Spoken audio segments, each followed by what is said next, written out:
Oh, ladies and gentlemen, it's another Tuesday evening. You know what that means? We bring the heat in Vegas. Not that it needs any more heat, because it's like at 119 dry. You guys know how it is, though. Vegas is always cooking. But especially in the sports world, because the sports world is heating up in Vegas. Vegas is killing it. Remember the Las Vegas Ramblers? We got to definitely give them a shout out. They were the National Volleyball Association champions just a week ago, according to Taryn Rodriguez. Killing it. Turning into a fast-growing sports market, folks. That's what the Las Vegas area sports scene is like right now. And you guys know what it is. This is a show, IE Vegas, the Sin City Sports Show presented by IE Sports Radio.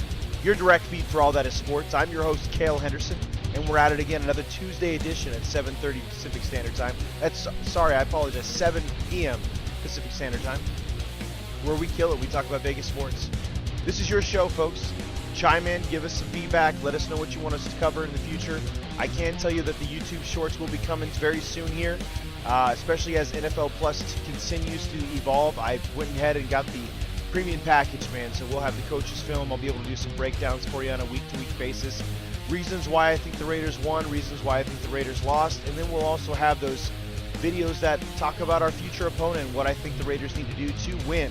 So just giving you guys a touch of what's happening on the horizon. I do think that's going to bring our channel a little bit more traffic as we go, but while we kick off the show and while we want to talk about the show, we definitely got to talk about those Lady Aces. Got to give them some love. Got to give them some attention. Lady Aces are killing it, man. Lady Aces killed it. They got the number one seed in the West. They had to beat a couple teams to do it, win 4 straight for that matter. The Seattle Storm being one of them. And I can tell you guys right here, right now, I still believe it's going to be a Lady Aces and a Chicago Sky matchup for the WNBA championship. But when you look at this schedule or this playoff schedule, there are a few teams on here that actually did have some really good success against the Lady Aces this season. And that just tells you that there's some parity at the top. Maybe not midway, maybe not towards the bottom of the WNBA, but there's some parity at the top. So we're definitely going to cover that. Lady Aces with the number one seed, that means they roll into the best of 3. Now remember, folks, the WNBA changed their format. Effective the 2022 season, the WNBA will be a 3-5-5 format, meaning the first round is the best of 3. Like paper, rock, scissors, right? Best of 3. And it'll feature basically the home court advantage to the team with the higher seed. So those first 2 games will be held in Vegas, and they'll go to what looks to be their opponent. And I apologize, I blanked on that. That's my fault. Looks like their opponent will be the Phoenix Mercury. So someone in the West, neighboring desert opponent, the Phoenix Mercury. So there will be 2 games in Vegas and then 1 game in Phoenix. And that one game is if they need it, right? So if the Aces sweep the first 2 games, they're on to the next round, where then they will have a best of 5 game format for the remaining 2 rounds. So interesting turn of events. I think the idea for the WNBA was to reward the higher seed, because I think the NBA format is like 2-2-1 or 2-2-1-1-1, right? In this case, they just want to make sure that if you're going to be that higher seed, you get the advantage. I like it. I think it's really good. I think it's awesome. So I'll say it like this, and this is from the WNBA.com. WNBA proves new playoff format. This was written back on November 18, 2021.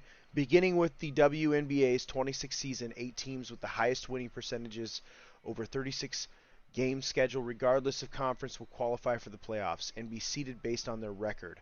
All 8 playoff teams will participate in the first round bracket style play consisting of the 4 best of 3 series games. So yes, and their aim was to reward the high seeds. Period. So when it comes to that best of 3, the higher seed's going to have the 2 home games first, which I think is a distinct advantage for any pro team. Any team in general would be for college, all that. That's awesome. I like that type of format because, unlike baseball, I think in Major League Baseball, they really, the All-Star game is almost pointless now, right? It's fun, it's cool, it's kind of a spectacle for fans, but there was really nothing to it. So how'd they make it meaningful? the winner of the All-Star game between the American League and the National League basically get to host home field, no matter who has the better record or not. I don't like that. I think that's dumb. It basically devalues success during the season. I like this format. I think this is a really good format. This is a very good format. This rewards teams for playing really well. Um, the NBA, one of the things I have a huge issue with is those players resting all the time. And I only say that from a fan perspective. I get that athletes deserve their rest. It's a business thing, right? It's up to the team. It's up to the team and how they feel about it. But the way I look at it is if fans are going to pay for tickets, they expect to see those stars. There should be a respect factor involved with that, and those players should play, right? If they're injured, it is what it is. But the plan breaks that the NBA has, I don't like that. So I think that's one way for the WNBA to kind of fan that out, especially because there's only 36 games opposed to the NBA's 82. This rewards the better teams. This rewards the teams that try the best they can all season long. I love it. I think it's great. It's a great format. So starting, pardon me, starting tomorrow evening, August 17th, this will be a 7 p.m. Pacific Standard Time. We got the Lady Aces, man. They're kicking it off. I shouldn't say tipping it off against the Phoenix Mercury in the Michelob Ultra Arena, and hopefully it's a 2-0 sweep. I love it, Larry. You're right, man. I hope 2-0. I feel it too. Although the Phoenix Mercury weren't a bad team, like they played pretty tough against the Aces. I think the Aces do it. Right now, Aja Wilson's killing it. I think Aja Wilson might be one of the best players in the WNBA. She's averaging well over 25 points a game, and that's huge. I think that does wonders for the Lady Aces, who are currently on fire. And again, their biggest test is going to be that final game. I truly believe we're going to see an Aces Chicago Sky rematch of the Commissioner's Cup. Only it's going to be for all the marbles. It's going to be for the entire championship. And I mean, I'd love to see it between the Lady Aces and the Chicago Sky. That'd be awesome. Larry B chimes in, said the Aces will probably win the title. I'd love to see it, man. I'd love to see it. Sports is about matchups, man. Whether it's football, baseball, all that, it's about matchups. It looks like the Sky has a matchup that really troubles the Aces. The Aces beat them 89-78 earlier, and that's what allowed them really to win the number one seed. But agreed. I think the Aces will probably win the title. They've been a great team overall. They had a couple slip-ups here and there, but overall, they've been the number one team in the WNBA, and that's been obvious. So I'm willing to roll with it, not just because this is a Vegas show. I think the Lady Aces have been killing it, and it would be awesome. It'd be awesome to see another championship team in Las Vegas, especially because, again, the Las Vegas Ramblers, per Taryn Rodriguez, won the NVA, the National Volleyball Elite Association championship, just a couple weeks ago, or about a week and a half ago. It'd be awesome if the Lady Aces won. And then it'd be even more awesome if the Golden Knights won. It'd be even better if the Raiders won. Let's get this sports town rolling, dude. Let's get it rolling. By the way, we were talking about Las Vegas being the largest sports town or one of the fastest growing sports markets in all of the United States. Think about it. The Raiders, number one in the NFL in season tickets this year. If that doesn't tell you that this was a right move for the Raiders and for the NFL, I can't tell you what is. The next best, the Cowboys. So I think the Raiders sold about $119 million. It was a graphic I shared. It was a couple weeks ago. They sold $119 million in season tickets this year. $2 million behind them was the Dallas Cowboys. Incredible. Incredible for basically, it's the third year, but it'll be the second full year with fans in the stands. I think it's incredible. So this market in Vegas, man, it's heating up. It's awesome. Congrats to the Lady Aces for winning the number one seed. Wishing them the best of luck tomorrow, Wednesday, again, August 17th. This will be a 7 p.m. Pacific time. It will be on ESPN, NBA TV, and this game will be taking place in the Michelob Ultra Arena. So I hope the Lady Aces kick ass. Moving over to the UNLV. You guys know it. UNLV, our Mountain West team.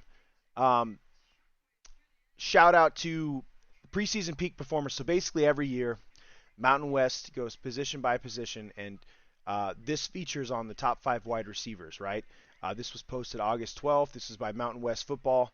It was a video. Kyle Williams is ranked as the number 4 preseason peak performer, in all of the wide receiver position there in the Mountain West Conference. Kyle Williams is a very versatile receiver. He's great in the slot, intermediate routes, has great speed, definitely the deep ball. I think it's something that's going to help this offense quite a bit, especially since the UNLV offense, the offensive line, is now moving from that sophomore, that underclassman rank, to more of an upperclassman rank. It's going to keep the quarterback off his back a little bit more, and that's the big thing. I think if Coach Arroyo can really find a way to keep his quarterback upright and healthy, this is going to be a team that has an opportunity for a bowl game this year, and that's huge. That's big improvement, especially because the first couple of years were just. I understand why UNLV fans would be disappointed, but I think Coach Arroyo took over this team literally during the COVID year, and that just sucks, man. That's just so hard. It's so hard to build a program and start off your program when you literally have a COVID year and all you have is 6 games to play. Very, very hard. Adam Karnick joins. Good evening, Kale. He says, and Larry, go Sky. Yeah, we got our Chicago faithful over there from IE Sports Radio. Listen, man. The Chicago Sky are a good matchup. That's exactly what I was saying to Larry. That's exactly what I'm saying to listeners here on IE Vegas. I believe the Chicago Sky are a matchup nightmare for the Aces, but the Aces have done a good job of fighting back. I personally think it'll be a best of 5 for the championship game against the Lady Aces in the Sky. I think you and I have talked about that for, I don't know, about a month now, Adam. It'd be an awesome matchup, and it'd be super cool. Rematch of the Commissioner's Cup. Bring it on. Let's do it. Back to UNLV, Kyle Williams, again, peak performer. He's in the top 5 of wide receivers right now. 2022 preseason peak performers in the Mountain West. I'm excited. I think that UNLV, Arroyo is really kind of, he's getting around the corner here, and I think they're at the point now where if they start winning some football games, especially with the allure, this first game, I'm excited because we're going to see UNLV in Allegiant Stadium, the very first game against the Idaho State. It'll be 2:30 p.m. on a Saturday, August 27th. Dude, I personally believe it's gonna be awesome. It's an FCS matchup, but Allegiant Stadium, all times are Central Time, so we're probably looking at a 12:30 kickoff for them. Not bad. Should be fun to watch. Another announcement for the UNLV Fighting Rebels. I mean, dude. Notre Dame football decided they were going to move this game exclusively on Peacock, which is huge. Peacock is a big-time app for NBC. Notre Dame is a big proponent of NBC. They have one of the largest television contracts, period, in all of college football. And it's so funny that Adam joins. He actually asked a question, and I know this is a little bit off topic from UNLV, but we're talking about expansion because UNLV could be one of those teams that's down the pipeline, right? They could be moving to a different conference. Honestly, I think the Big 12 wouldn't be a bad spot for them. The Big 12 is not very strong. It's probably one that wouldn't be terrible. Better money for UNLV. They're not too far away. The Pac-12 just doesn't make sense right now, even though the Pac-12 is also hot garbage. I just don't see UNLV. I mean, the Pac-12 probably makes the most sense, but Big 12 would be maybe a better move money-wise. I'm not sure. UNLV will be a team that's in discussion, though. That's something we can agree on. I know a lot of folks.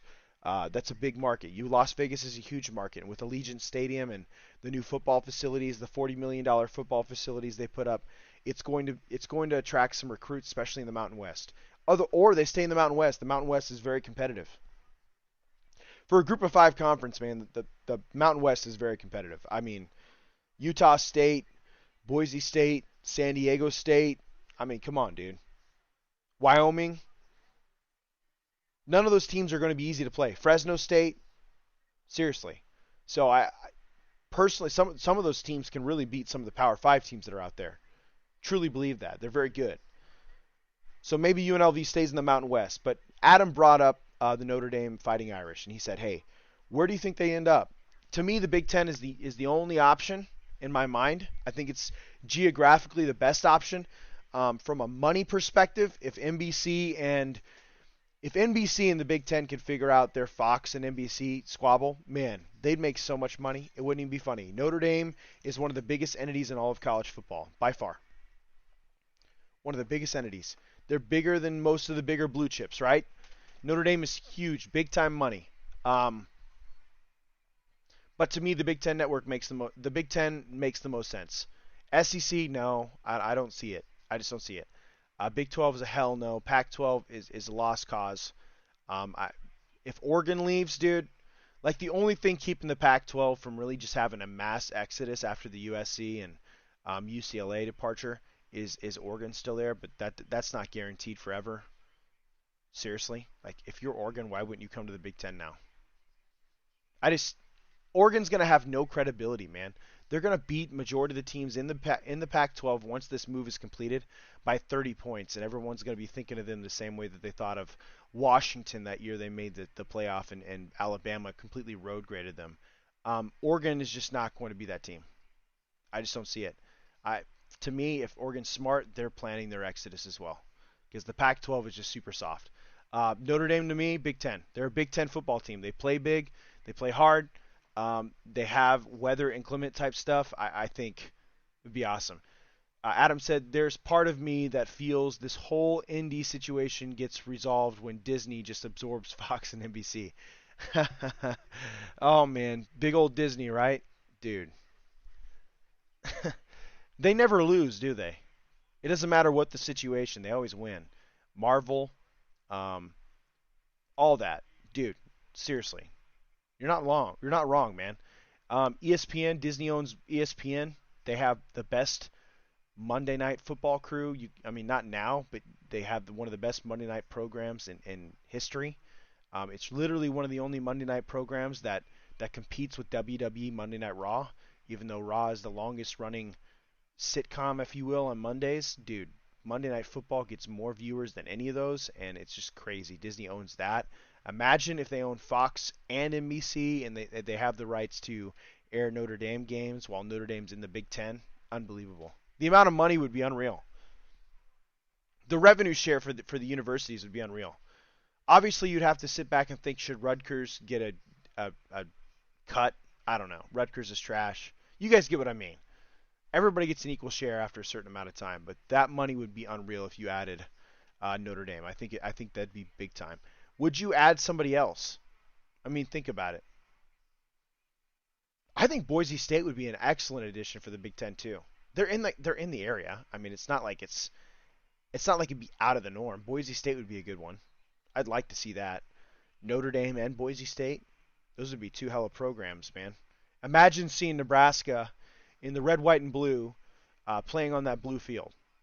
Sorry, imagine seeing Nebraska in the scarlet and white playing Boise State on that blue field. It'd be so dope. Yeah, college football is at an all-time. It's turning into. It's going to be a minor league very soon for the NFL, and I just don't see any other way where that playoff format isn't in place for the biggest teams with the most money. It's the group of 5 teams that I think lose with this whole conference expansion thing. Truly do. I think they lose. It sucks, but I think it's true. When we get back, we're gonna dive into the Raiders. Of course, I got to save that last half hour of the show for the Raiders because guess what, folks? We had another preseason game. The roster's been cut to 85. There's so much to cover. With that said, we had to give our shout out to UNLV. We had to give our love to the Lady Aces, who I think are going to eventually win the WNBA. But when we get back, we're going to shed right in. We're going to go right into that Raiders defense, what I think about that, what I think about this roster, and what I think about the biggest needs moving forward here on the Sin City Sports Show, presented by IE Sports Radio.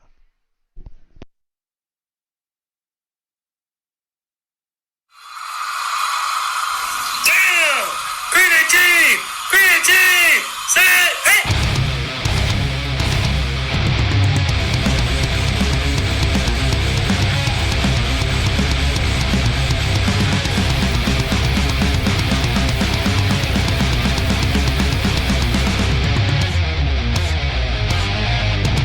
What's going on, football fans? This is me, your boy Larry, inviting you to join myself, Colin Reynolds, Mike Pat, and John Felipe for one of the most electrifying football shows you have ever heard. 3 and Out, right here at IE Sports Radio.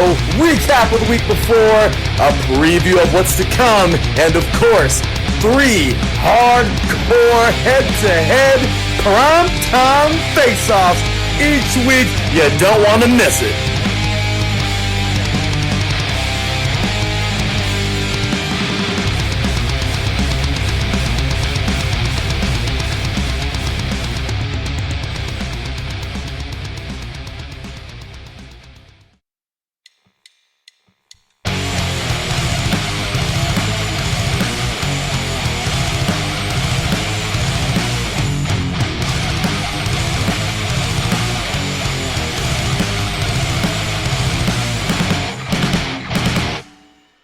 love college football? And do you want to hear a college football show dedicated to all that is college football, including junior college, and the CCCAA, and the NJCAA, the NAIA, and the NCAA, including Division III, Division II, Division I AA in the FCS, and Division I A in the FBS? Well then, look no further. Join myself, Larry B., and my colleagues, Mr. H-Town Blake Henley, and Mr. Christian Espinoza, each week during the college football season for the latest in college football on 3 and Out College Edition, right here on IE Sports Radio, your direct feed for all that is sports.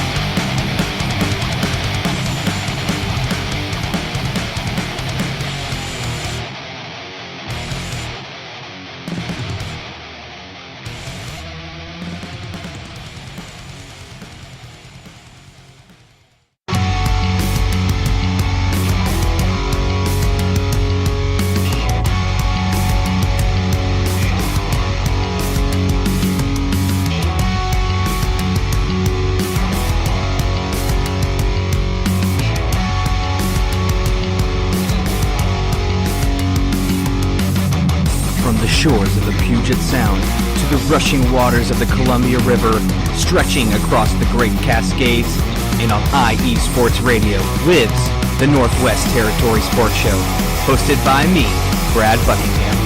On this show, I cover all the great collegiate and professional sport teams that we have here in the Pacific Northwest. Of course, I'm talking about the Seattle Seahawks, Seattle Mariners, Sounders, and even the Seattle Kraken. But I can't forget all of that is good in Oregon either. I got the Trailblazers, the Oregon Ducks, the Beavers, even the Timbers, and much, much more.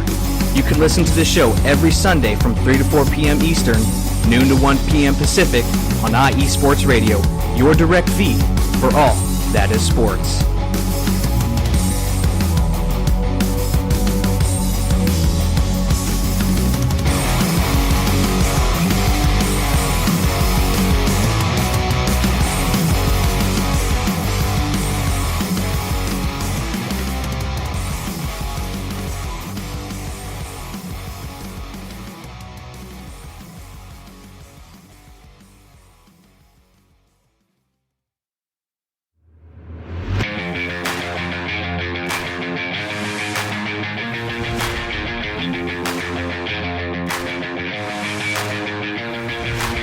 What's happening, sports fans? Are you a fan of Southern California sports? Are you looking for a show hotter than a hot summer day in California? Then look no further than the SoCal Supreme Sports Show, where I talk about all things Southern California sports. That's right, all sports teams from Southern California.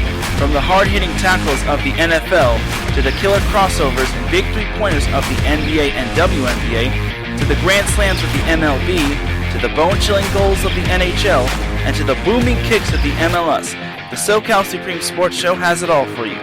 Oh, and let us not forget about the college sports as well. So join me, Taryn Rodriguez, every week here on IE Sports Radio, your direct feed for all that is sports.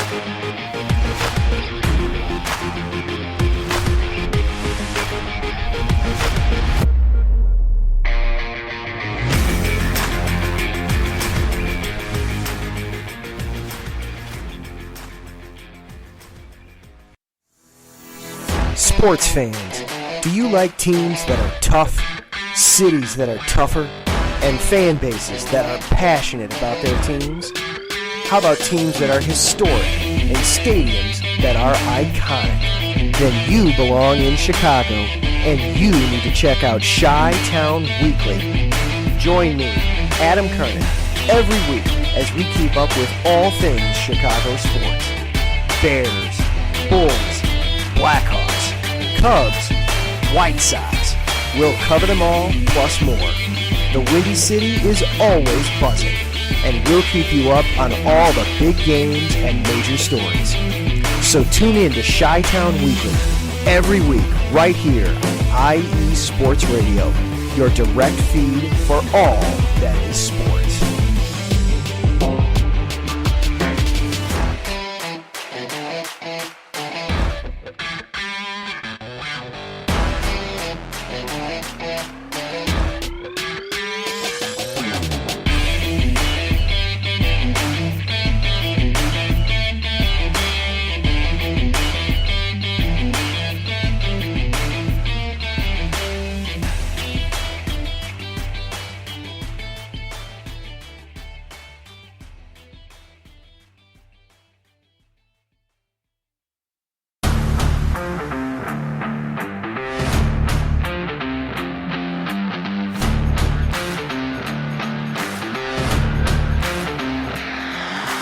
What's good, fight fans? It's your boy, Marcus Los Great, here to give you what you want, here to give you what you need. Yeah, man. Yeah. I'm coming to you live, straight from your mama's basement with a crispy, awesome white tea. We are coming to you live every Tuesday at 10 p.m. Eastern Standard Time. Powered by IE Sports Radio, your direct feed for all that is sports.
Fired up. Folks, welcome back to another Tuesday night edition of the Sin City Sports Show, presented by IE Sports Radio, your direct feed for all that is sports. I'm your host, Cale Henderson. We're back from the break. We've covered some news about the Lady Aces. They're the number one seed. They're killing it. Their playoff march starts tomorrow night, 7 p.m. Pacific Standard Time. It is a best of 3, 2 home games. So 2 home games for Lady Aces in a row, and then they will go over, if they need to the Phoenix Mercury. But I believe it'll be a 2-0 split. I love it. I love the idea. Win those 2 games, get to that next round. Shout out to UNLV. They got a preseason, basically, performer. I think in Kyle Williams. I mean, I think he'll kill it this year. Kyle Williams is fast, speedy, great in intermediate routes. We're going to see a lot of explosive plays out of him as long as that UNLV line can keep up that quarterback. It's going to be epic. And their season starts August 27th against Idaho State. And before we cut into the Raiders, we got to talk about the people that pay the bills. Pay the bills. The platform, IE Sports Radio. For the last 8 years, IE Sports Radio has been bringing you amazing content, ranging from interviewing legendary athletes to building tailor-made shows dedicated to all major sports cities around the country. All the while, we've continued to be by the fans, for the fans, and with your help, we are ready to take the next step. When you go to our website, iesportsradio.com, you'll see our Patreon link with 5 different tiers. The first one starting at just $5 a month. This donation gets you a shout-outs on all 32 of our shows. Higher tiers include IE Sports Radio merchandise, access to our podcasting university, and even a chance to be featured on a segment of our flagship show, hosted by the man, the myth, the legend himself, Larry B. His show, The Defining Moment. Thank you all very much for continuing to make IE Sports Radio your direct feed for all that is sports. You can get at them on our social media, IE Sports Radio social media, basically for all 3, Twitter, Instagram, and Facebook. Get at us, man. If you have any questions, be a fan. Get on that Patreon, man. We put in some hard work. Shout out to my teammates out here on IE Sports Radio as well. Adam Karnick for being in the chat. The man himself, Larry B. Thank you for making an appearance. I know your guys' schedules are busy. Taryn Rodriguez kicks ass. Mike Pat's awesome. Patty over at the Buffalo show. I mean, I'm telling you guys, this is a great group here, and it's a lot of fun getting along with them. Marcus Lewis Great has one of the best. I mean, I love his promo, man. I'm telling you, his promos are awesome. His boxing knowledge is great. I've been listening to quite a few shows on our channel, and there's a lot of potential here, man. I think IE Sports Radio has nothing but room to grow, so it's awesome. Shout out to those teammates, man. Thank you guys so much for your support. I'm sorry about my busy schedule. I need to do a better job of tuning in and listening, but between work at 7:45 a.m. and not getting home till about 8:30. Honestly, I got home at 8:30 today. I sat down. I warmed up a steak that I had to pre-cook, which isn't my normal routine when I cook steak. Warmed up a steak that I pre-cooked from the day before or meal prepped, and I sat down, I chopped it down, and I looked at some things to talk about on tonight's show. One of those things being the Raiders, guys. We had a preseason game against the Minnesota Vikings. The Raiders' second preseason game. So far, the preseason, even though it was basically considered week 1, it was week 2 for the Raiders, considering they hosted that Hall of Fame game over there in Ohio, Canton, Ohio. Raiders came out on top 26-20. If I had an overall grade for this preseason game, I can tell you that you can start to see the wheels turning.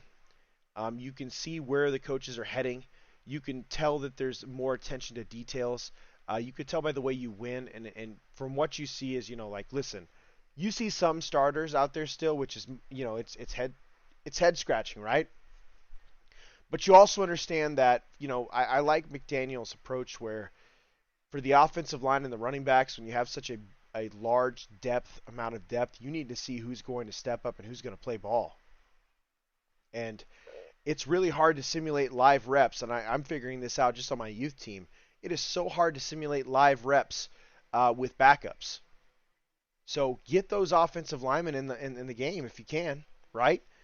Get them those reps. See what they do against the Minnesota defensive line, which is usually very good. And you could tell Minnesota is going to be a solid team. They may not be amazing. I don't know if they'll win the NFC North by any means because Aaron Rodgers is still there and they have an excellent run game and a good defense. But Minnesota Vikings will definitely be competing against Green Bay. It won't be the pushover type atmosphere that you've seen the last few years.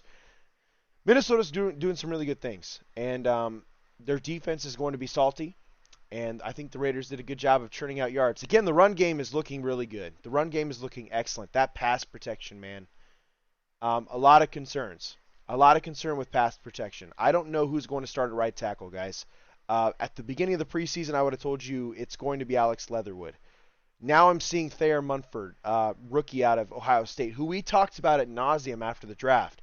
He was a 7th-round draft pick who could have very easily been a 1st-round draft pick the year before at left tackle if he would have left. He did not. He stayed for another year.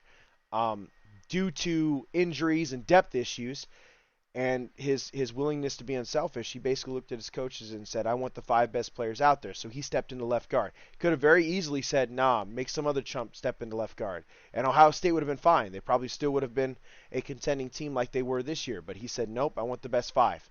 So he stepped in at left guard. He let a younger guy, step in at left tackle where he should have been, being that he was essentially a top 5 pick the year before. At least his talent was worth it. What I thought would be a guard of the future for the Raiders, because questions were up in the air with John Simpson.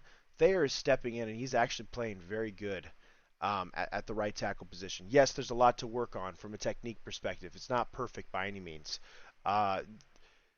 You could tell that the beginning of the game was a definite adjustment for him. Again, when you're coming from college to the NFL, there's a huge speed difference, man. Like all of the players say it. Like they talk about the speed of the game. And that was Thayer's first live reps as a starting right tackle in this league. And Minnesota had some of their starters out there. So I thought he did pretty well. He was solid, and he's putting out good reps. I do believe that he'll be a guy that won't necessarily start if the Raiders don't need him to. He's a depth piece. He could very well be a starter in the future. Alex Leatherwood, to me, is a surprise. I think his confidence is out of whack. He's getting a ton of praise from his teammates. But his play, it's been solid. I just don't know if he's going to be the starter, man. I don't know who's going to be the starter right tackle, I don't know. So there's a lot of questions. I think the defense is actually looking pretty dynamic. I think the defense is showing their multiple. They're going to have a bunch of different looks. It's going to be a different look almost every single time they play a different opponent. It's going to be based on the opponent. Patrick Graham was chewing ass on the sideline all game. Like you could tell that even though these are backups and they're not going to be guys that are obviously going to see significant playing time if the Raiders can help it. God willing, everybody's healthy this year and there's no string of injuries. You could tell Patrick Graham is just a coach, man. He's a teacher. And you could see that within the Raiders team right now, the details. Like when you rewatch the game, and I have it currently on YouTube as we speak, you see a ton of potential all over the place. You can tell that the assignment-based scheme that the Raiders have is working, and it's paying dividends already, even with just the backups. And if the backups continue to excel, the starters. If the starters are better than these backups, from what we've seen, obviously they are, we should see really good things. The scary part is the depth at wide receiver is alarming right now. Like, okay, real quick. Overall, I would say the Raiders had was a B- performance. Again, that offensive line, I just literally saw a sack here at 7:04 with 7:04 left in the second quarter.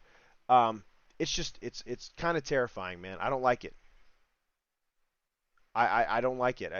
The pass protection sketching me out. Carmen Brasillo's got a lot of work to do, the offensive line coach for the Raiders. He's got a lot of work to do. He's got to identify who's that dude.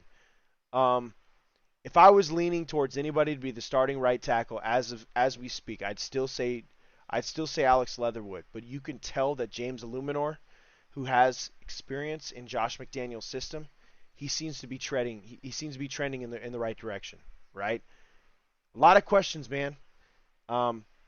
That is the biggest concern right now to me is defensive tackle depth. So when are they going to sign in Ndamukong Suh, right?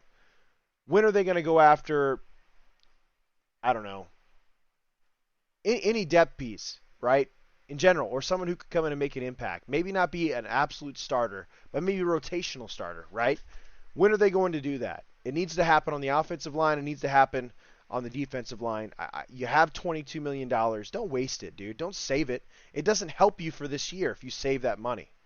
Unless someone major is cut. It doesn't help you at all. So if Darrell Williams is out there, go get him. Darrell Williams is better than some of the players on this football team. That's a fact, man. Darrell Williams has more starting experience than some of the players in this football team. The only reason why he's not a Buffalo Bill right now was he was a cap casualty. You just paid your quarterback. You just repaid Stephon Diggs.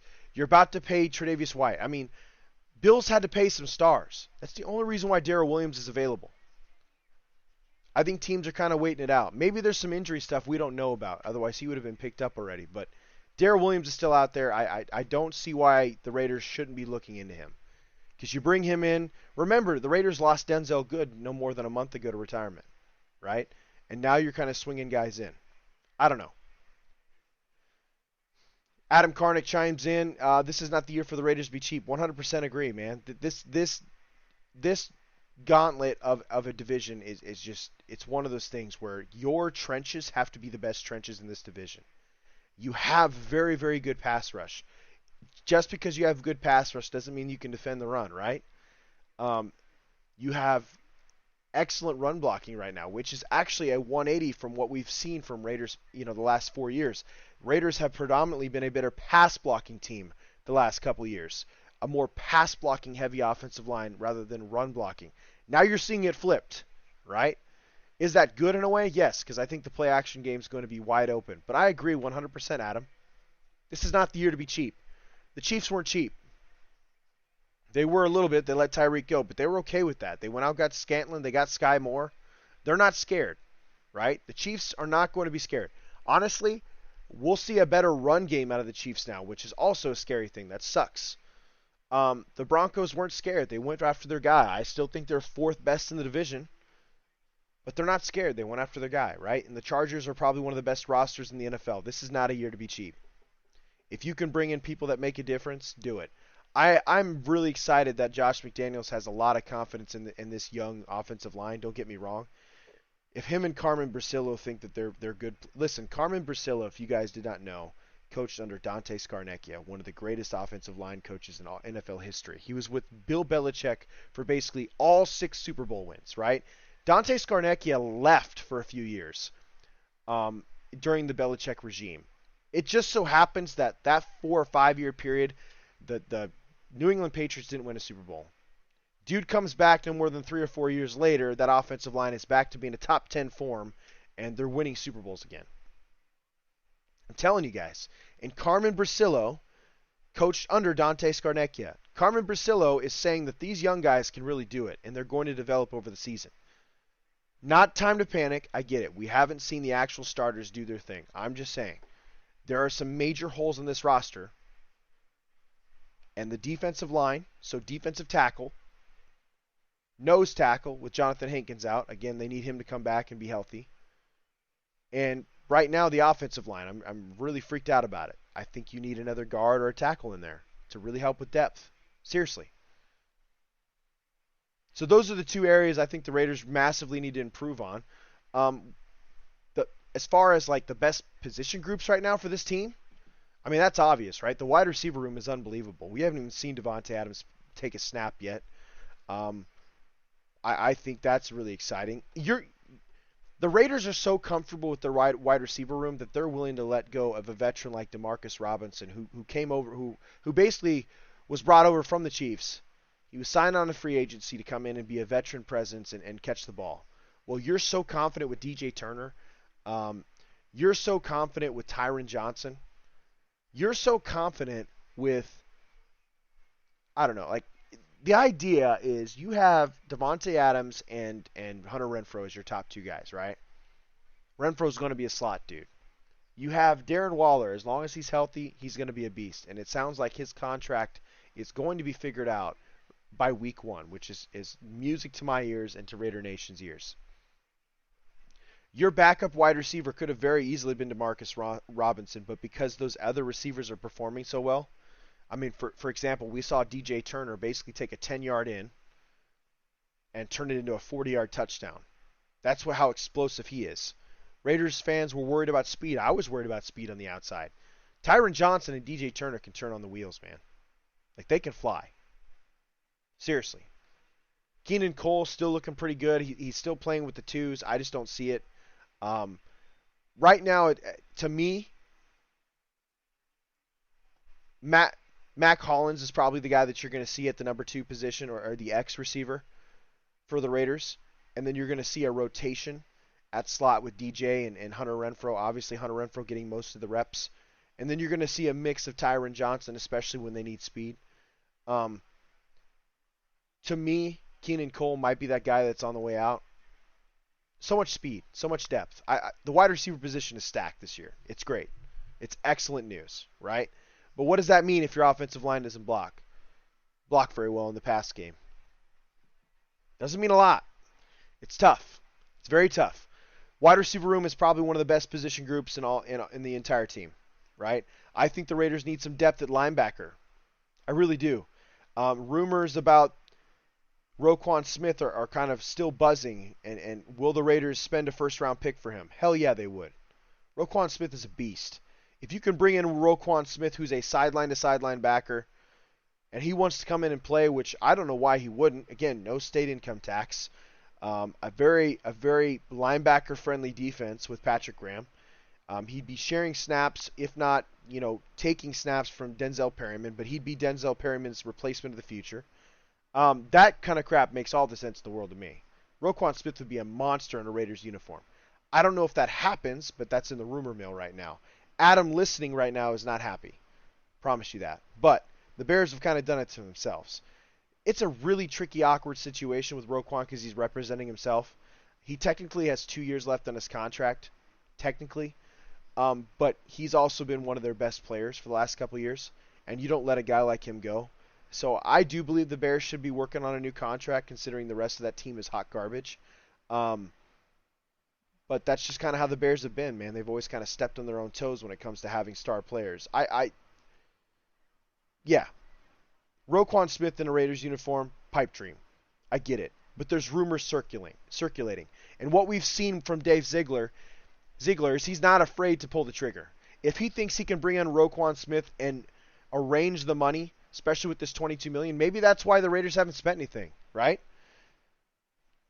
Raiders fans were all paranoid at the very beginning of free agency because the Raiders didn't spend anything in day one. Well, that's because they were gearing up to trade for Davante and set to give him an extension he wanted. The Raiders are not afraid to give away first-round picks. You cannot tell me that a linebacker upcoming in this draft is going to be better than Roquan Smith. So if you can give away a first-round pick to the Chicago Bears and extend Roquan Smith, that could be what they're doing. I'm not counting it out. I'm not saying it's going to happen. It's unlikely because Roquan is a special linebacker. But I can't imagine what this defense would be like with Roquan Smith, Denzel Perryman, and you have Divine Diablo running around out there. I wonder if the scheme changes a little bit too. Not to mention Max Crosby, Chandler Jones. I don't know. That'd be a scary defense, guys. Especially scary front seven. It'd be very hard to run against them. It'd be even harder to get a ball off.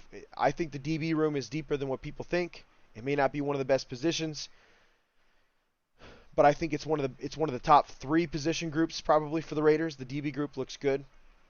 And then obviously the quarterback room, you got Derek Carr returning. He doesn't get enough love for what he does for this team.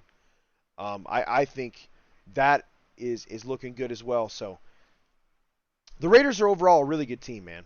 They really are. They're a really good team. They have major holes. And the 3 major holes to me as of right now would be the offensive line being first and foremost. You got to protect your quarterback so he can throw to that excellent wide receiver group. They also need to do a better job of running the football. They've been absolute garbage at running the football. And the red zone percentage. How do you solve red zone percentage issues? Beef up your offensive line, man. If you have an offensive line that can push the pile, you should have no problems in the red zone, period. It's a tight field. It's about who's the biggest, baddest man at that time, right? Beef up your offensive line. It makes a huge difference. The defensive line needs depth. Jonathan Hankins is dealing with injury issues. The Raiders just cut to 85 players. They cut Vernon Butler. I think he was somebody that was going to be a fringe player to begin with. He's a bit of a journeyman. They cut DeMarcus Robinson. That's how confident they are in their wide receiver room, right? Nate Brooks, who they signed recently, they waived him. Jerry Green, they signed recently, waived him. Tyrone Wheatley Jr. Tyrone Wheatley was a former running back of the Raiders back in the early 2000s who's basically royalty, right, for the Raiders. His son was cut. Big old boy, too, by the way. Offensive tackle, 6'6", 265 from Stony Brook. The Raiders are doing what they think they need to do to get the solid 85 now. It'll be interesting to see what happens at 53. Who are the guys who are on the roster bubble? Like, I saw Phil Jones the other day say, what would you rather have? 6 wide receivers or 5 running backs? To me, man, I'm putting Britton Brown in the practice squad and I'm keeping 6 receivers. Because you see these receivers, you can put in packages and do whatever you want to do. The 4 top running backs that you would have on your roster, even with Britton Brown, from UCLA, 7th round pick out of UCLA, being put on the practice squad, your top 4 running backs, and not in this order, but Josh Jacobs, Kenyon Drake, Zeus, so Zamir White, and Brandon Bolden, who has a crap load of experience and averages more than, basically 9.8 yards a catch in the McDaniels offense. Those are your top 4 right there. You have a deep running back room. Again, one of the top 5 position groups in all of basically the Raiders roster. So yes, if I have those top 4 and I know those guys can roll at any time and they're not banged up, I'm rolling with 6 wide receivers. Those 6 wide receivers being the obvious, Devontae Adams, Hunter Renfrow. You're looking at Matt Collins as probably that number 2. DJ Turner, Tyron Johnson. And I guess the 6th guy could very well be Keenan Cole. Not a lot of room for imagination, but yeah, those would be the 6 guys. Keenan Cole being a fringe dude, because I think those other dudes are putting out right now. I'm just saying. If you can move Britton Brown, 7th round pick,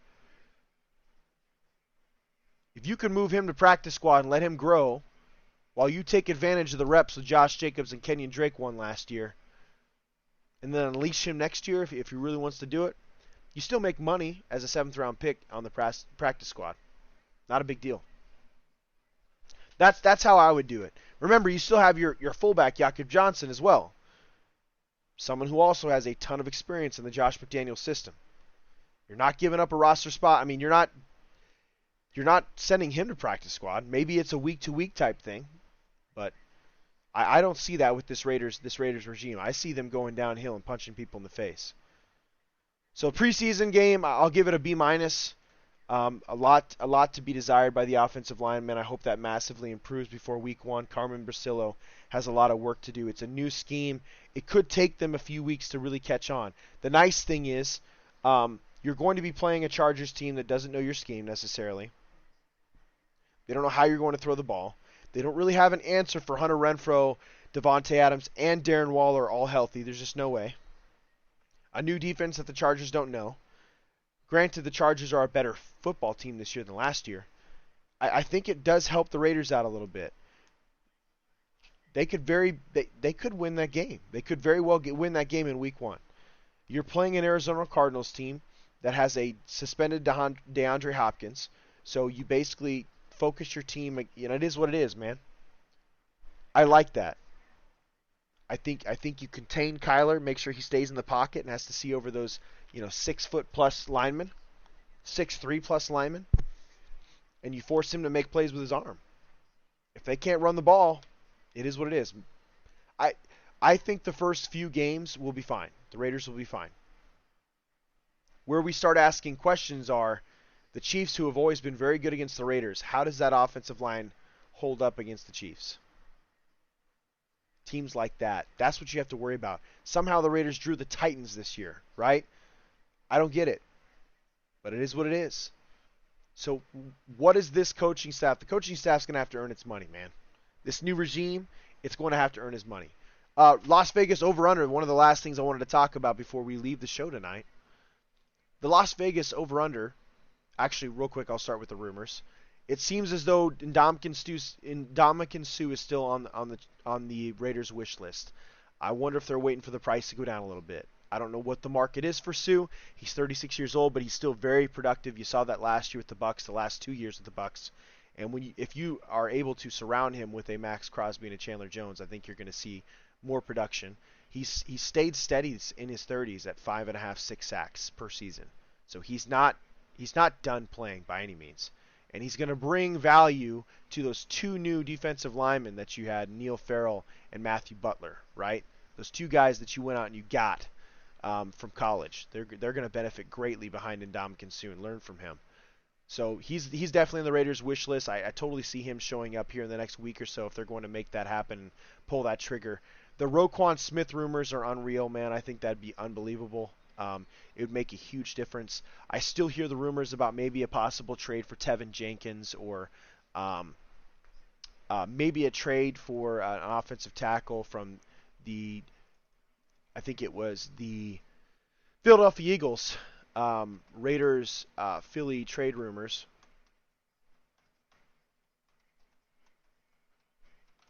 If I remember correctly, it's for one of their offensive tackles.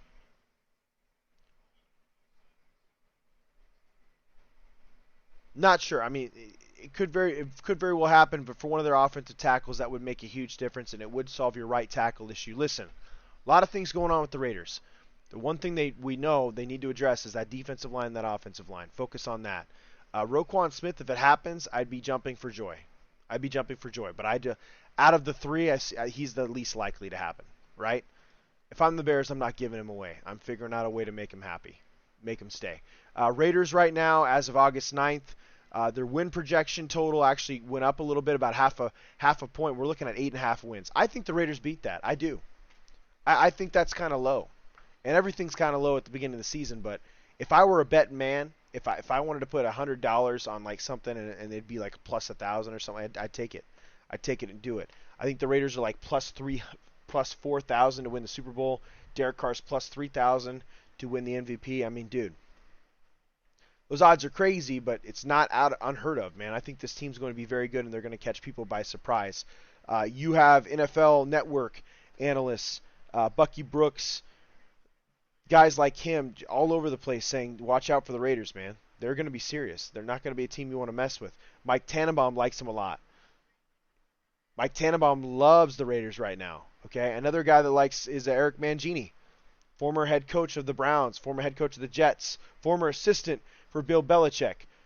Great respect for Josh McDaniels. He knows how this system works. He thinks it's great. They have the quarterback. He thinks Derek Carr's the perfect quarterback. They have Devontae Adams. He said that the Raiders would sneak into the playoffs last year. They didn't just sneak in. They had the 5th seed. Eric Mangini's no dummy, and he really likes the Raiders this year. He said he would double down on the Raiders this year getting to the playoffs. So I like it, man. There's a lot of potential for this team, and it can't go unnoticed, man. I think it's something that really needs to be talked about. The rumors are what they are, and the rumors are great because if you have rumors for your team getting better, that means you have a really good team and people want to come play for you. Again, no state income tax. A lot of reasons to love the place. Top of the line facilities. top of the line stadium. You're in Las Vegas, man. I don't know. A lot to love. A lot going on in the Las Vegas area. A lot to believe in when it comes to the Raiders, and just good luck to the LV Aces, man. I think it's awesome those Lady Aces are competing for a title. Lots of love in Las Vegas, man. You folks, get at me, man. You guys know the Twitter forums. We have at SinCity_IESR. You can get at me on my personal Twitter, Kale_Henderson.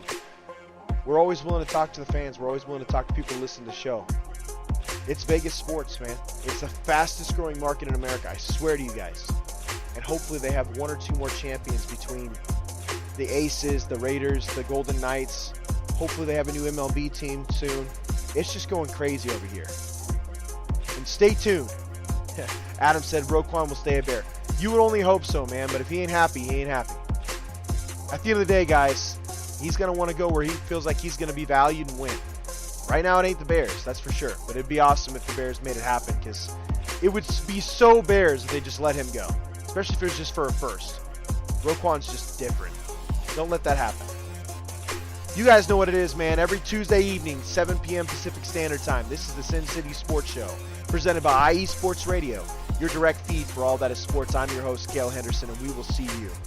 Again, love, peace, and hair grease, folks.